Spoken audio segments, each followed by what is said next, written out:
Hey, this is Warren Redlick. We've got Q2 earnings coming on July 20th, around 5 p.m., 5:30 p.m. We should get Tesla's earning numbers. This is a big thing for short-term Tesla watchers. I don't think it's a big thing for Tesla long-term investors. Really, we're looking at the future, not the past. Q2 is a crappy quarter because of Shanghai lockdown. It's going to push down some numbers. It pushed down delivery numbers. It pushed down earnings. It's probably going to push down earnings numbers. But let's go through those short-term numbers, what I think is going to happen in Q2. Are you ready? Let's go. So for starters, we have here deliveries. Tesla delivered 255,000 vehicles roughly in Q2. Now we can look back and see what happened in the past to see if we can find a quarter that had similar numbers. Let's take a look. Looking back in the past, you can see Q3 of 2021 had 241,000 deliveries. That's the closest number I can see to the 254,000 deliveries that we see for Q2. Right? The following two quarters were 300,000 plus, so hard to get a good sense of what the numbers are going to be. So let's take a look, knowing that there were 241,000 deliveries in Q3. Moving forward to look at the financial numbers, let's take a look at those. So here's the financials, and you can see the Q3 column. Automotive revenues was $12 billion, $12.05 billion. I am projecting that the number is going to be higher. Number one, 254,000 deliveries is about 5% higher than the 241,000 deliveries. So that's a 5% increase. And Tesla prices went up from Q3 of 2021 to Q2 of 2022 pretty substantially. So I think generously, let's say that's only a 5% increase. Probably more than that. Adding that 10% to the 12.05 billion takes you to the 13.3 billion you see at the top of the sheet.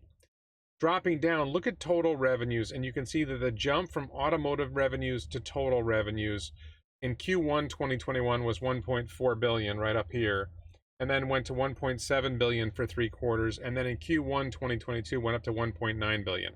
I believe supercharger revenues are up substantially, and Megapack factory is ramping, so we should see more of that.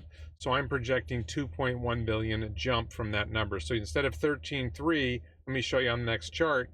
So now look to the far edge in the black section on the right of your screen, and you can see you've got your 13.3 on the far right for automotive revenues. Drop down, I'm guessing we're going to see 31% automotive gross margin, might be higher. We might actually go above 32.9, but I think there's some expenses that are going to keep that down. And then you can see my 2.1 billion on the just left of that in the space between automotive gross margin and total revenues, in red, 2.1 billion. So you add 2.1 billion to the 13.3 and you end up with 15.4 billion for total revenues, up from the 13.7 billion in Q3 2021. I'm guessing a total GAAP gross margin of 28%. It's pretty much a guess. If you drop down and you look, you say, well, earnings in Q3 2021, earnings per share. Right here for Q3 2021, you can see earnings were $1.86 non-GAAP.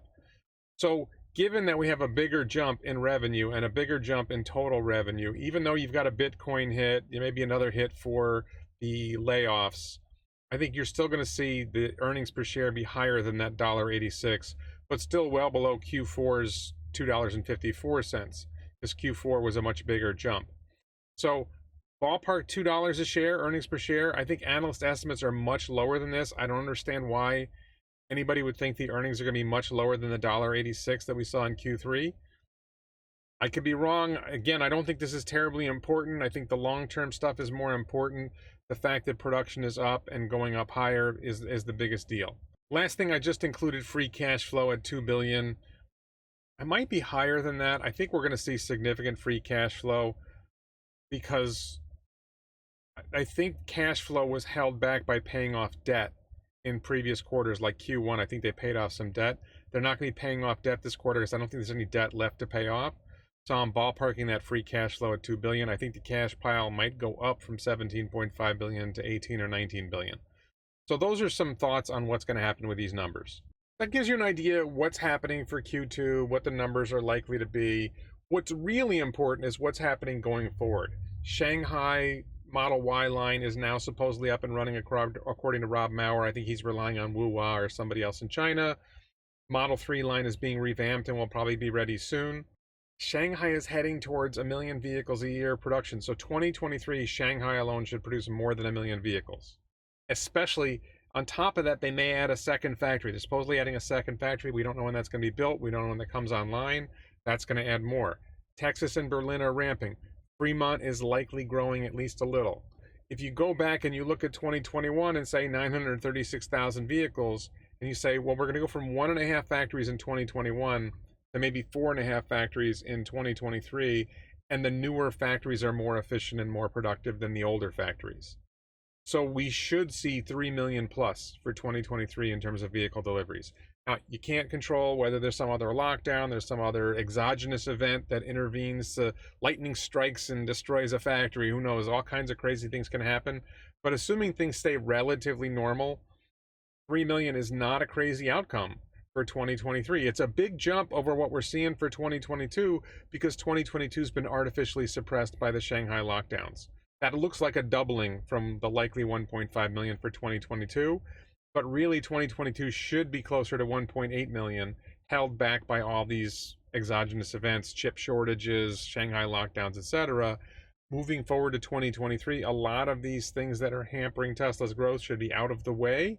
The only issue is going to be cell constraints, but it seems like there's enough battery cells for what Tesla needs, with Panasonic building 2 different 4680 factories, LG Chem building a 4680 factory, CATL is ramping their lithium iron phosphate battery production.